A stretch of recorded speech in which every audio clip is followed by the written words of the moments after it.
Të punësuarit në administrat shpesh konsiderohen si një vot të sigurt për pushtetin dhe përgjithsisht numri i tyre rritet me afrimin e zgjedhjeve të përgjithshme ose bashkiake. Për të shmangur këtë fenomen të njohur, Kodi zgjedhor ka përcaktuar që punësimi në sektorin publik të ndalojë për një periudhë njëmujore përpara zgjedhjeve.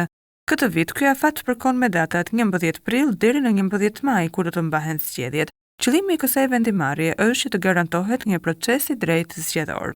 Qeveria në zbatim të kodit zgjedhor njoftoi në fillim të muajit mars se do të pezullojë të gjitha procedurat e rekrutimit të punonjësve në sektorin publik, duke marrë këtë vendim më shumë se një muaj nga data e ndalimit të punësimit. Por duket se për të ardhur në deklaratën e bërë disa ditë më parë, pushteti i ka paraprirë ndalimin të punësimit një muaj para zgjedhjeve, duke fryrë administratën me rreth 3900 punonjës në 3 muajt e fundit të vitit 2024. Sipas të dhënave të Instat, mbi numrin e të punësuarve në administratën publike, tremujori i fundit i 2024-s shënoi një rritje të ndjeshme të punësimeve, duke e çuar numrin e përgjithshëm në 184.278 persona.